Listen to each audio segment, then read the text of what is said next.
Welcome to Generation Rogue. I'm so glad that all of you were able to are joining me today. And of course, today, as usual, we're going after those trending stories and taking out that mainstream filler to bring you the take that no one asked for, but you might find interesting. If you're new here, I'm Kate Hildreth, and today we're diving into everything from a controversial GOP bathroom proposal to the chaos that's happening on X. Let's go. Before we get started, for those of us who have been holding our breath for the past several months, we can finally exhale. Seriously, take a minute and relax. Work can finally be done on the major issues this country is facing. One of the most significant being our national debt. The fact is, our nation is broke, and that debt is a house of cards that can't quickly be dismantled. So the strategy remains the same. Diversify your savings. That's why I buy gold from Birch Gold Group.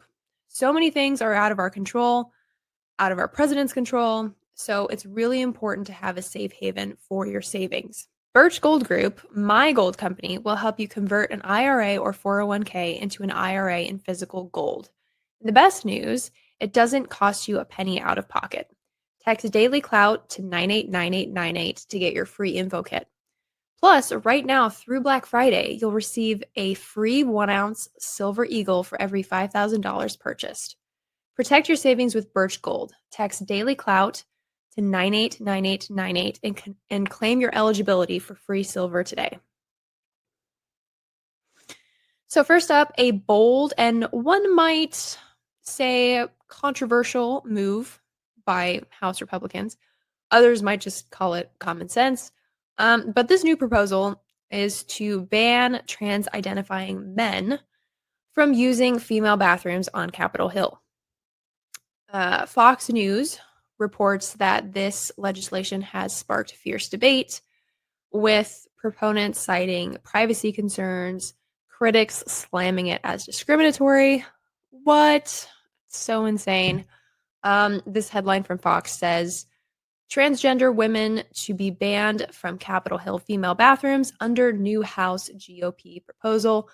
Representative Nancy Mace wants provision included in the next House rules package. So this is the article. So Mace is getting a lot of hate online, people calling her a transphobe, a bigot, and ironically, a misogynist. And apparently she's getting death threats also from this group that, once again, claims to be all about love and acceptance. Obviously, they're not. Their actions say otherwise. Take a listen to what Representative Mace had to say about these threats she's receiving. A very interesting question. So the height of hypocrisy, the height of gaslighting, they're threatening to kill me now because I, as a woman, am standing up to protect other women from men being in our private spaces, our restrooms, bathrooms, locker rooms, changing rooms, you name it. And so now they're threatening to kill me over this. I'm being bullied online. But what they forget is that, Laura, I'm the first woman to graduate from the Citadel, the Military College of South Carolina. I will not be bullied into silence. I will not back down. And in fact, I'm going to double down on this. And I'm going to file even more legislation to protect women beyond the Capitol, across every state in the nation. Because the simple question is, do women have rights or not?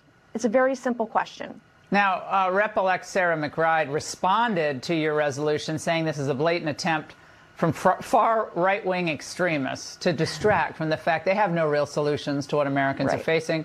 We should be focused on bringing down the cost of housing, health care, child care, not manufacturing culture wars. Your response?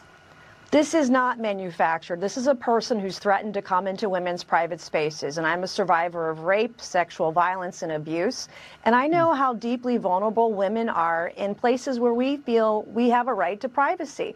And this is not okay. If you're a biological man, if you're born a man, you use the men's restroom. You don't invade our privacy. You don't come into women's private spaces. This is not a thing. I will die on this hill. It will not happen on my watch. This is a fight worth fighting for. And I'm going to fight to protect every woman in Congress, every staffer, every employee, every woman and girl across the country. They didn't learn anything from November 2 weeks ago. and women's issues were on the ballot, and conservatives are now feminists. It's wild. It's insane that this is even up for debate. It's not up for debate. And well, Sarah one thing, yeah, I'm sorry, but one thing I know the left will say in response to what you just said is, well, it's horrific that you were subjected to any abuse or assault, any of it. But are you intimating that this new congressman-elect would somehow assault you in the bathroom? That would be the argument. The idea of a man walking into a locker room where I'm changing is actually, it feels like assault. I am a victim. I have PTSD from the trauma that I have endured at the hands of a man. And I'm going to stand in the way solidly of any guy that wants to come into our spaces. And guess what? Sarah McBride doesn't get a say in this. And I'm not gonna succumb or be silenced by bullies online or by the radical left. They lost big. And I'm going to push back harder than ever before. She does such a good job. And Mace is actually being refreshingly consistent with actually caring about women, protecting their private spaces. She previously introduced a bill that would have forced illegal immigrants with a history of sex crimes or violence against women to be deported if her bill went through. The bill passed with the support of 51 Democrats and all House Republicans. So it's not just, this one issue that she's focused on because she's hateful or whatever. These are ideas that are consistent, right? Like, we're actually trying to look out for women. Like, it's interesting. You don't see trans identifying women, trying to enter the men's bathroom. Why is that? It's sort of like, why is it you don't see trans identifying women doing really well in men's sports? Because they don't. Because they don't do well in men's sports. But what Representative Mace is getting at is a great start, and this bill that she helped pass is a great start. I don't see anyone from the left calling for illegal immigrants who are violent, who have a history of sex crimes, to be immediately deported. If you're following the Laken Riley story, she was a nursing student who was brutally murdered by an illegal immigrant while she was out on a run. Evidently, he tried to rape her, and she resisted, and he killed her. And I believe he was just sentenced to life in prison without the possibility of parole. But conveniently, many media outlets are leaving out the fact that he was an illegal immigrant. He wasn't even supposed to be here in the first place. And the Biden administration welcomed him in. They just welcomed him in. Come on, man. Come on in. Here's all this free stuff. This violent criminal. Laken Riley was not the first, and she certainly won't be the last. So this idea that the left cares about women, while at the same time, they want to open the women's restroom to literally anyone who feels like walking in. They're not taking a stand for women who are being increasingly attacked by illegal immigrants, violent criminals. And we're supposed to pretend that because they so desperately want women to kill their own children, that's somehow being pro-women, not all these other things, not all these other ways that women are being attacked. That's just, it's so crazy. And I want to show you a video from Riley Gaines explaining the process for legal immigration. Listen to this. So my husband moved to the United States from Europe 6 years ago for college. He came here legally. We were both swimmers at the University of Kentucky. We got married at the end of my senior year in 2022, meaning we've been married for over 2.5 years now. Maybe you'd think he's well on his way to becoming a U.S. citizen. And you would be wrong. After 2.5 years of marriage, he still doesn't even have his green card. If you haven't dealt with this process, I envy you.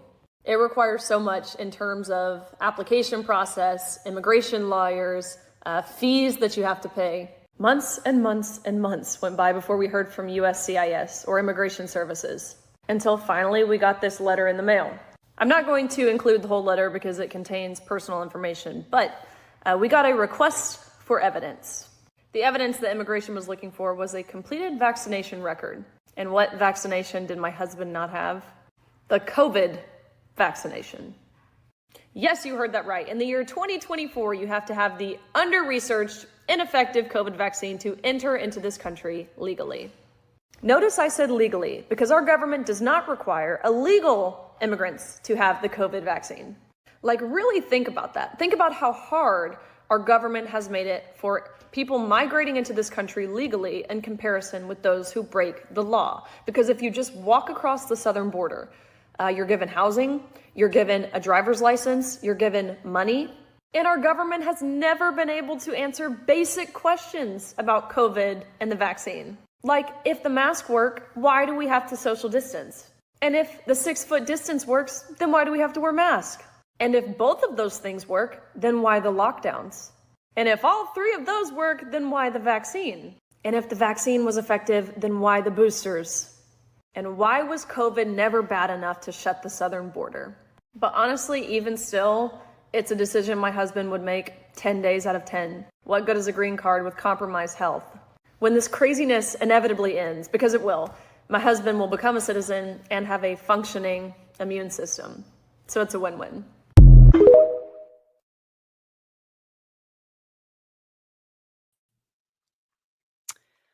Yep.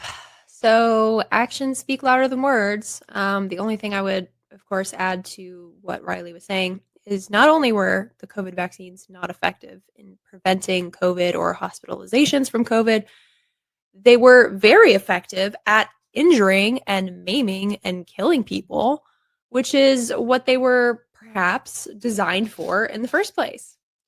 And if you want to learn more about that, head to Amazon and get your copy of the Pfizer Papers. The Pfizer Papers features the latest analysis on the Pfizer clinical trial documents. Guys, these are Pfizer's own clinical trials, okay?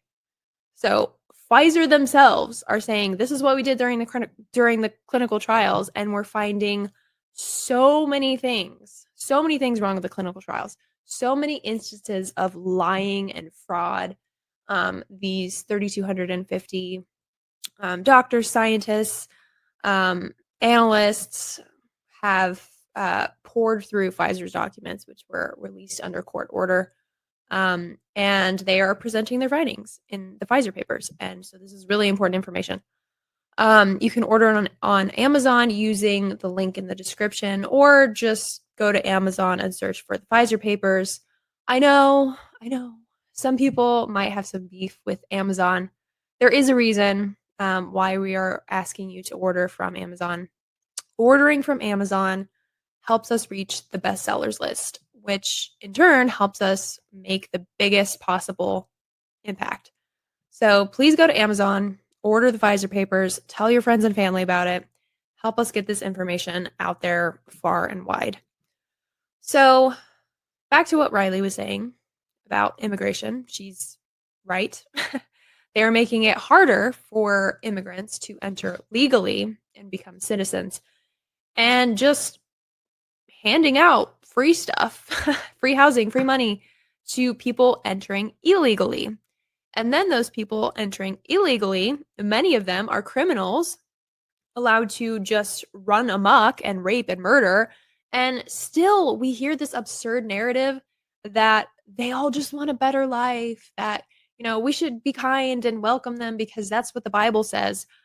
No, no, that's not how this works. Okay. The fact that these people, and by these people, I mean the left, are willing to overlook violence against women and women having their privacy, safety, and opportunities taken away because they just love child murder so much that is their idea of rights for women. How about the right to live? Like, how about the right not to be murdered? How about the right to be safe in your own private spaces? How about the right to fair competition? No. The left doesn't care about any of that because they're just sick individuals. Speaking of sickness, attention parents, I have an early Christmas gift for you. We've all been there. 1 minute your kiddo is bouncing off the walls, and an hour later they're super sick. You feel helpless, and it can turn your plans upside down, especially on vacation or the holidays. It's the worst. You don't want a sick kid during the holidays, all right? After thousands of customer requests, the wellness company has just launched the Kids Medical Emergency Kit. You no longer have to deal with emergency illnesses in panic mode. You can now have 6 critical medications at your fingertips to treat 20 plus illnesses for issues like strep throat, ear infections, lice, and respiratory illnesses, avoiding urgent care at hospitals. The Kids Emergency Kit has been hand selected by the wellness company's medical board, and they include chewable amoxicillin, dissolvable ivermectin, and an optional EpiPen, and more. This includes a detailed guidebook guiding you step by step through emergencies. Ordering this kit is simple. Only parents can order for their children. Fill out an intake form, and you will get a verification call for consent. Then it's delivered to your door.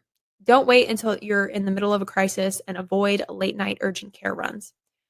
Order your kids' emergency kit today and remove panic from your life. And if 1 or 2 of the scripts run out, there's a replenishment option to restock only what you need. Go to dailyclouthealth.com and grab your kids' emergency kit right now. Use code KATE to save up to $40 at checkout. These kits are only available in the USA. So over to Twitter, we have some interesting responses from people regarding Representative Nancy Mace and the bathroom situation. Here's a comment on this story by someone called Chad Felix Green. He says, when this guy was in the women's changing room at Planet Fitness claiming to be a woman, the issue was obvious. So I understand the argument men shouldn't be in women's restrooms. I just think it won't be as easy to argue with McBride. All right. He goes on to say, personally, I think the bathroom issues makes more sense when the trans-identifying man is clearly abusing policies and walking in with a beard. With McBride, you've got a man who has transitioned enough to live as a woman full-time. So it's easier to see it as discrimination. Okay, first of all, let's just think about that for a second. So now a beard is what makes you a man. Apparently, if you have a beard, you're a man. And if you don't have a beard, you're not a man. It doesn't even make any sense. Also, he says, with McBride, you've got a man who has transitioned enough to live as a woman full-time. What does that mean? Live as a woman full-time. How can you live as a woman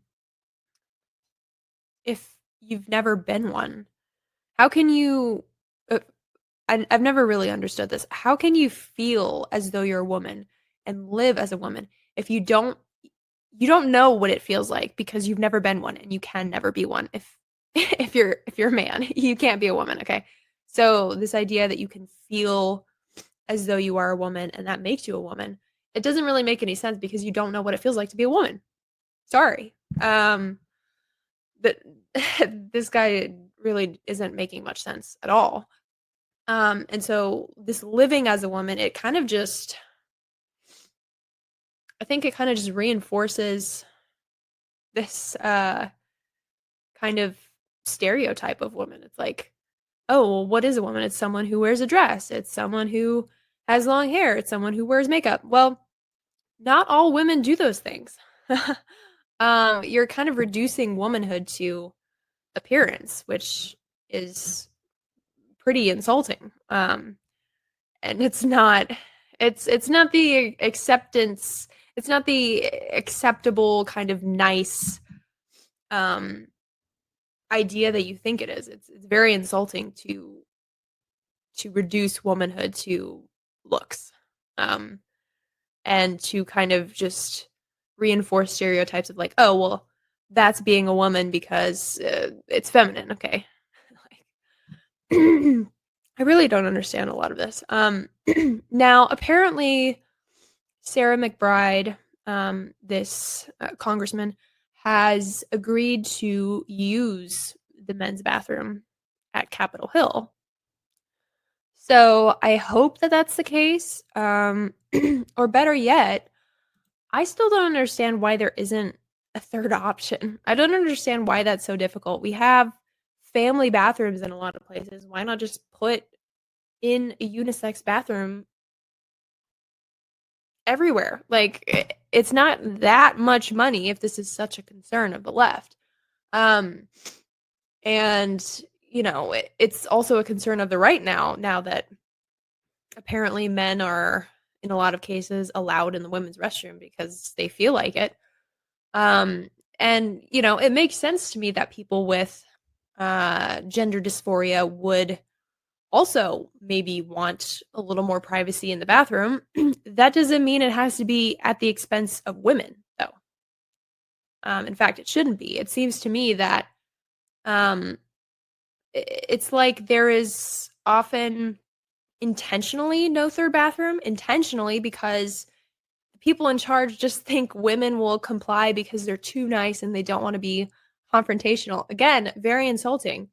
Women, oh, they'll just be nice and accept it. And, if they don't, they'll get called a bigot and go viral and lose their jobs for defending their privacy.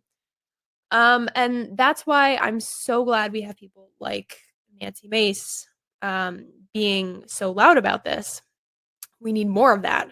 Be loud, be confrontational, because sadly, otherwise we're just going to keep being ignored on this issue, like we were when the first the men and women sports thing started. Like no one was taking it seriously. They're like, oh, it's a non-issue. Like, oh, it's just a coincidence that the winner of all of these sports competitions are actually biological men. And now that people are being loud, girls teams are refusing to compete against boys. It's starting to get some attention. It's starting to get some momentum behind it, and change is starting to happen. We have been screamed at and gaslit and manipulated into handing over our spaces and our privacy and our safety because we were told that it was the kind thing to do. Well, it's not.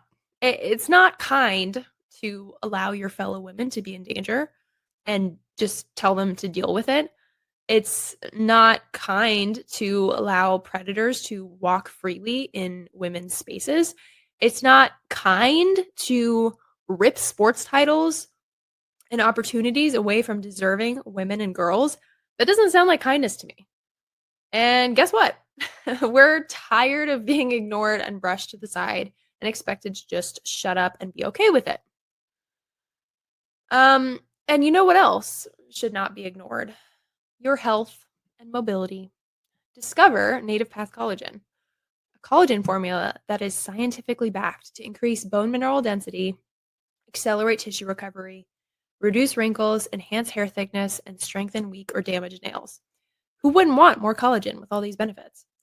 Native Path Collagen is a single ingredient formula with no fillers, additives, or artificial sweeteners.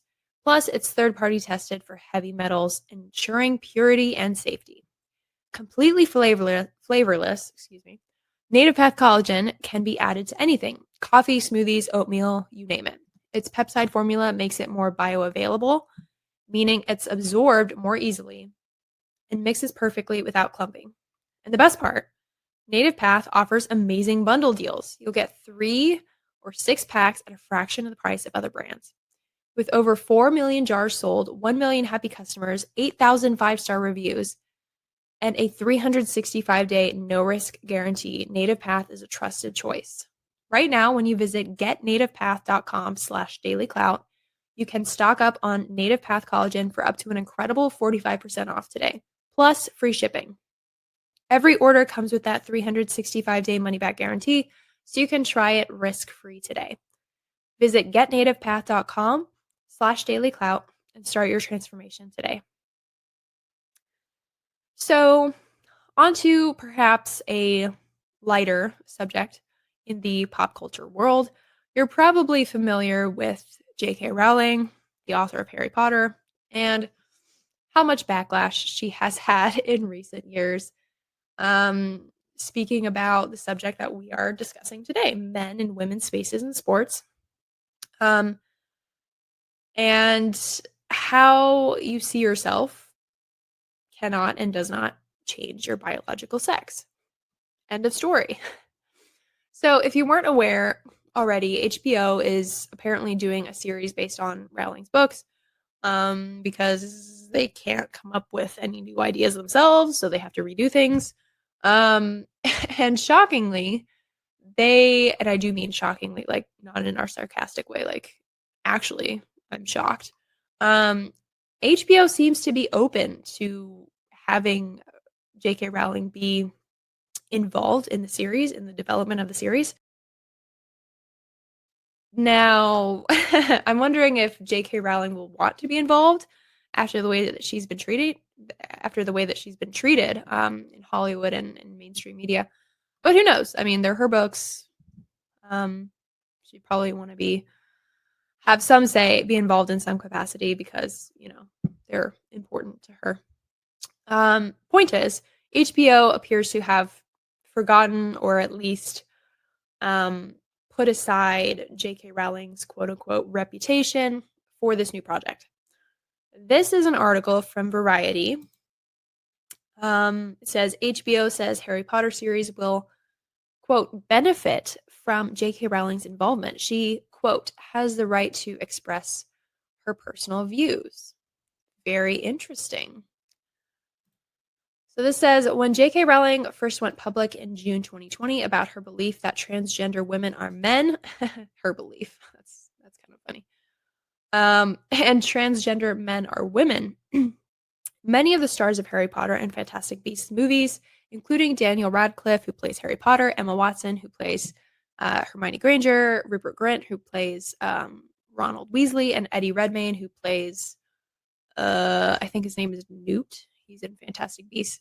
Anyways, they immediately spoke out in support of trans and non-binary rights and identity. Two of the biggest Harry Potter fan communities, called MuggleNet and The Leaky Cauldron, denounced Rowling's views and severed ties with the author's future projects. And Warner Brothers released a carefully worded statement that, quote, a diverse and inclusive culture has never been more important to our company and to our audiences around the world, end quote. Which, while not mentioning Rowling or trans and non-binary people, did at least put some rhetorical distance between the studio and the creative force behind one of the most enduring and lucrative franchises ever, pretty much. 4 years later, the landscape looks quite different. Under new leadership, Warner Brothers Discovery has aggressively expanded the reach of Rowling's Wizarding World, centered on HBO's impending revival of Rowling's book series as a long-form TV show led by showrunner Francesca Gardiner and director Mark Mylod, both alums of Succession. HBO chief Casey Bloys told reporters at an event on November 12th that Rowling was, quote, very, very involved in the process, selecting the writer and director. And her anti-trans statements... Guys, I can't get over this wording. It's just, we're not there yet, okay? Baby steps. It says her anti-trans statements, quote, haven't affected the casting or hiring of writers or production staff for the show. Oh, imagine that. You can just be for women's rights and not be a hateful person. This goes on. And a spokesperson for the network said in his statement to Variety that its parent company has, quote, been working with J.K. Rowling and in the Harry Potter business for over 20 years, and her contribution has been invaluable. Last part of the article, I promise, it says, quote, we are proud to once again tell the story of Harry Potter, the heartwarming books that speak to the power of friendship, resolve, and acceptance. The statement continued, J.K. Rowling has a right to express her personal views. We will remain focused on the development of the new series, which will only benefit from her involvement. So, you could catch those little things they threw in there, like anti-trans and, her personal belief that men are men and women are women. Oh, it must be her personal belief. We have to throw that in there just to make sure we don't offend anybody. But this story gives me hope. Maybe there's more, going on behind the scenes, and HBO might just be saying this superficially, involving her superficially, just, maybe for good PR and having the author involved. That's very possible, of course. But even saying they're willing to work with J.K. Rowling would have been totally unthinkable a couple of years ago. I mean, I remember when J.K. Rowling first came out and said these things.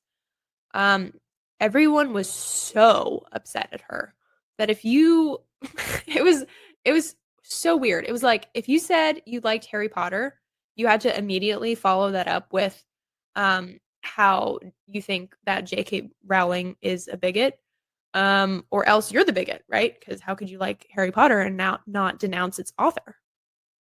So to me, this feels like the tides are turning a little bit. It feels like maybe even just slightly, people are starting to wake up and see the craziness for what it really is. Something, something is definitely shifting for the better here, even in some small way. I'll take it. That is a victory in my book, and it's very encouraging to keep marching onward and not backing down to the internet bullies or anyone else who tries to convince us that reality, biology, and morality don't exist. So there you have it. A little bit of politics, a little bit of culture, the internet's finest chaos. So whether you're cheering or jeering or just confused, this is the world that we live in. So be sure to share your thoughts. You can leave a comment below or tag me at Kate Hildreth on Twitter. Stay awake, stay curious, and I will see you next time.